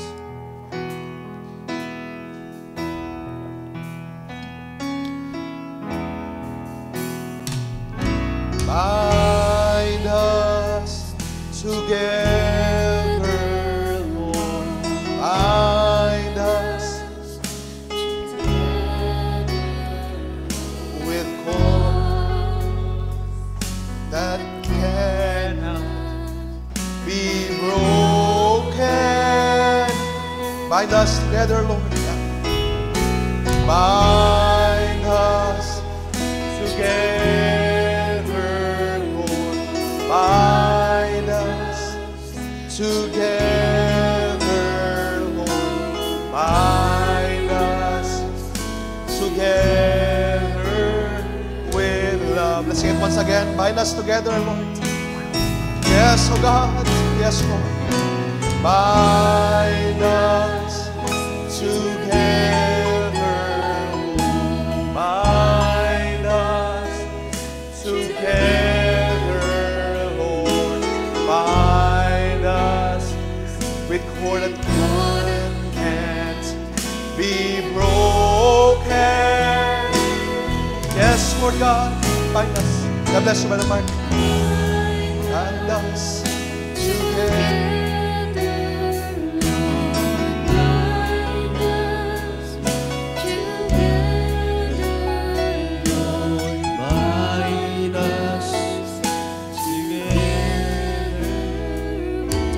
Amen. Marami po ba nating palakpakan natin, Panginoon? Hallelujah. Tayo po ba ipinagpala ng pagtuturo ng Panginoon sa gabing ito?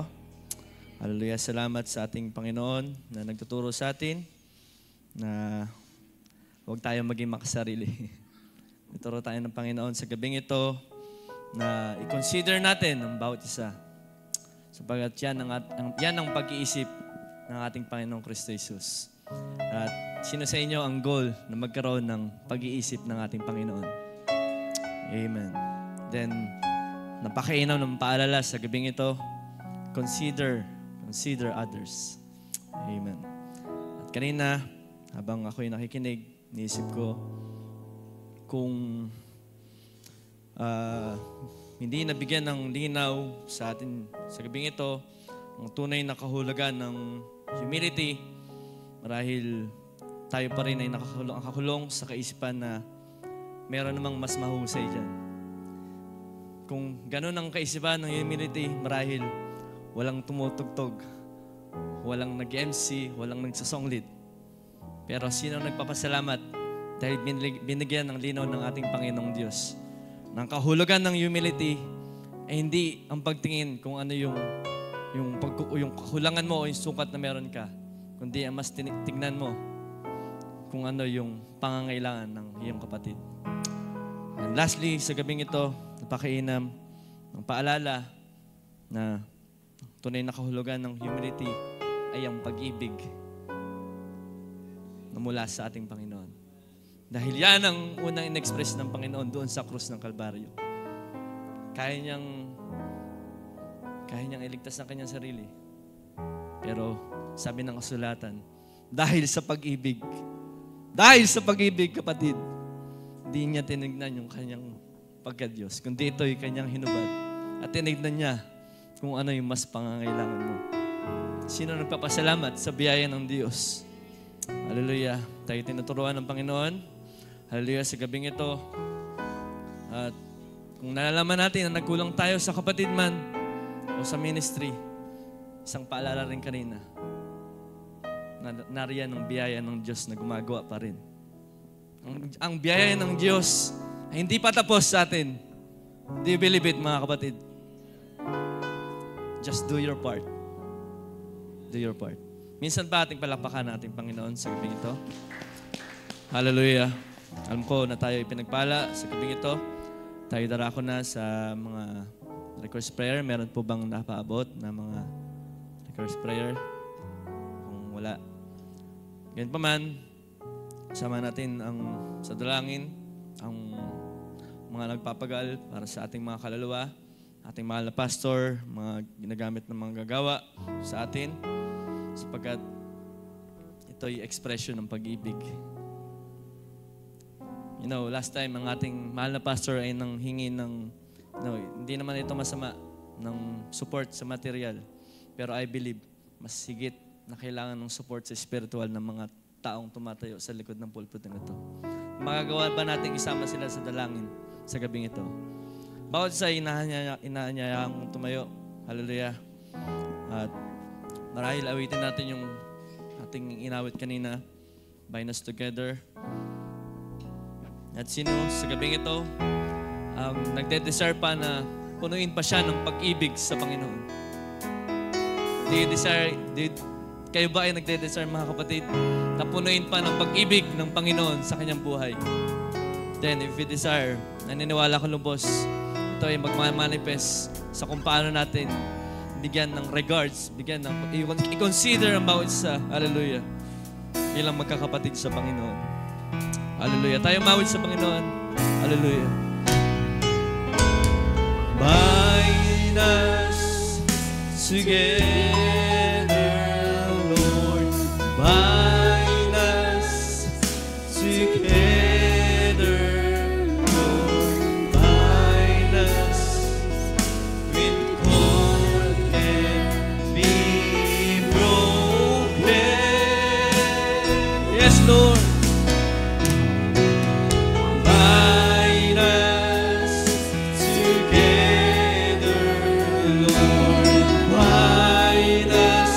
Oh God, hallelujah. Bind us together, Lord, in your love. Hallelujah. Together in love. Once again, hallelujah. Bind us together, Lord. Hallelujah. Oh, bind us together, Lord. Bind us together.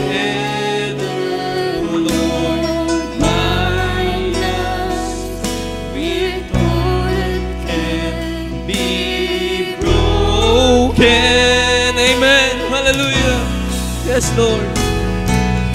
Bind us together. Hallelujah. Yes, Lord. Itali mo kami, O Diyos, ng iyong pag-ibig. Hallelujah. Itali mo kami, O Diyos, ng iyong pag-ibig. Hallelujah. Hallelujah. Hallelujah for the last time. Hallelujah. Pawin tayo sa Panginoon. Hallelujah. From our hearts. Oh, hallelujah. Oh, bind us together, Lord.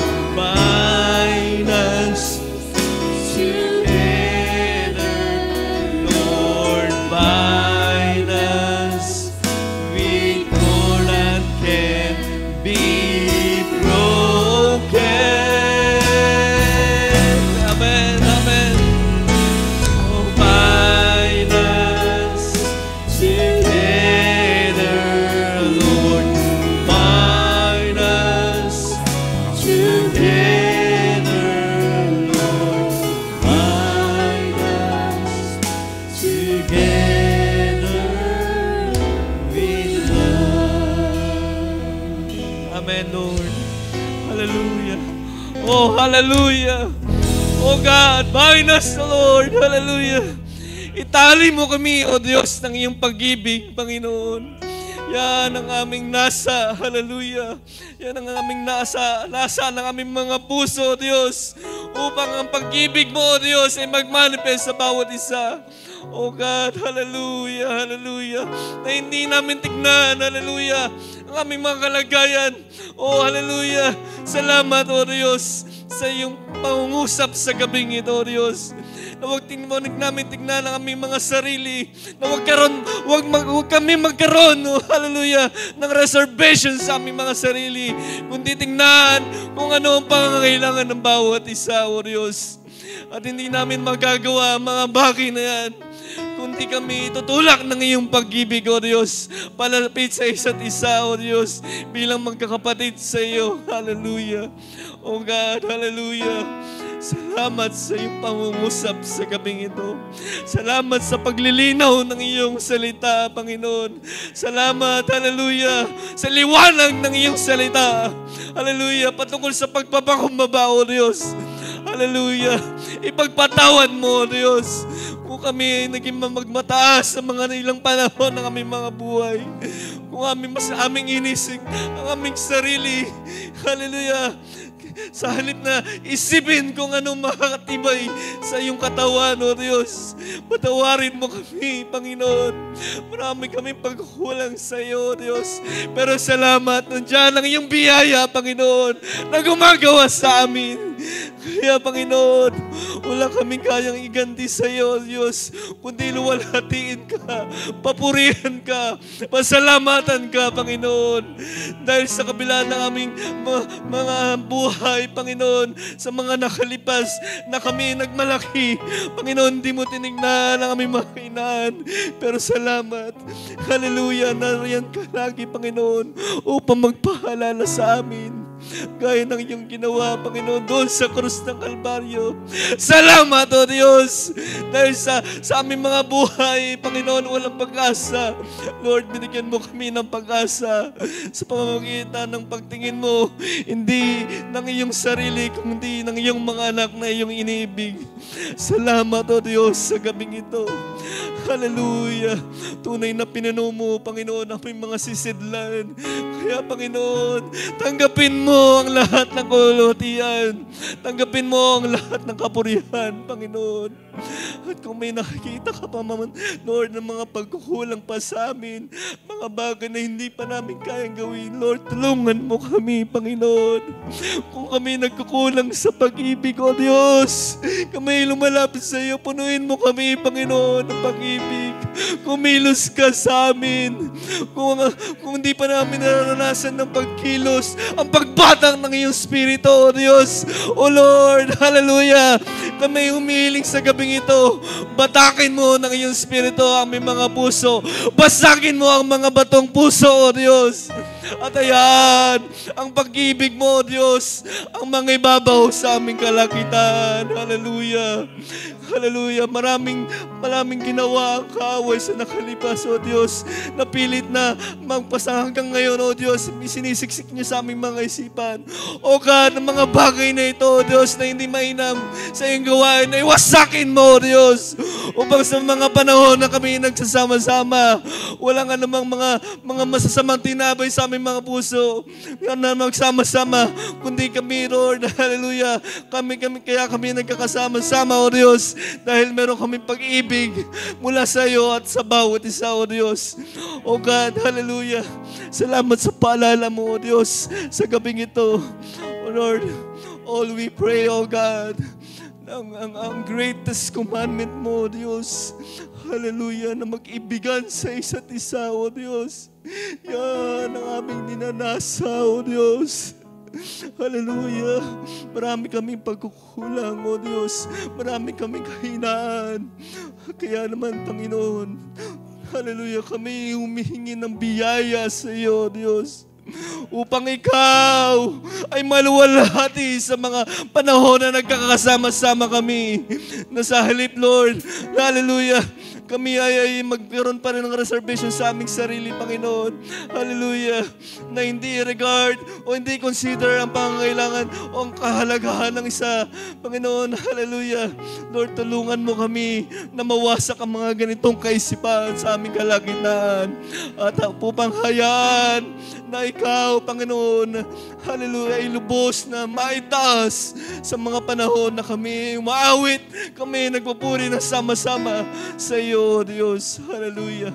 Salamat, Panginoon, sa pagkilos at pangungusap mo sa gabing ito. Tunay na napakainam na naroon lagi sa iyong presensya. Kung nasaan, naroon ang kalayaan, naroon ang sagot sa mga tanong sa aming kaisipan. Salamat, O Diyos. Lord, tulungan mo pa kami, Panginoon, na maging mababa pa, Panginoon. Sapagkat, hallelujah, yan, minsan, hallelujah, O Diyos, minsan kami ay nakatingin sa aming mga kahinaan. Pero Lord, tulungan mo kami na huwag tingnan ang kahinaan, O Diyos, kundi tingnan ang kayang gawin ng iyong biyaya sa aming mga buhay upang magampanan namin, O Diyos. Hallelujah. Ang aming mga bahagi sa iyong ubasan, O Diyos. Salamat, O Diyos, sa gabing ito. Napakainam ng mga sandali na kasama namin ng iyong presensya. Sa gabing ito, O Diyos, wala man napaabot ng mga dalangin.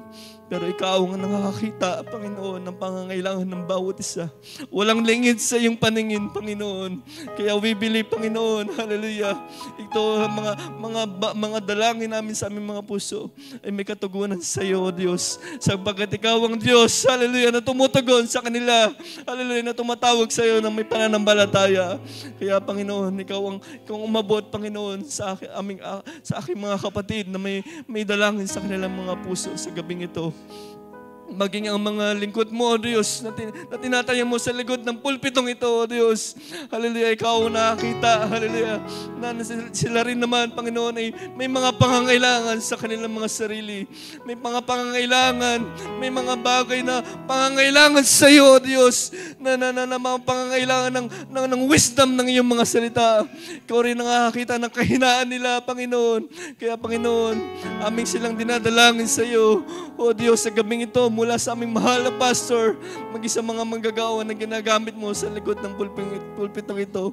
Lord, ikaw ang magsugo ng kalakasan spiritual, hallelujah, sa kanila na ginagamit mo sa amin, O Diyos. At naman ang mga hadlang ng kinagawa na kaaway, Panginoon, hallelujah, wasakin mo ito, O Diyos.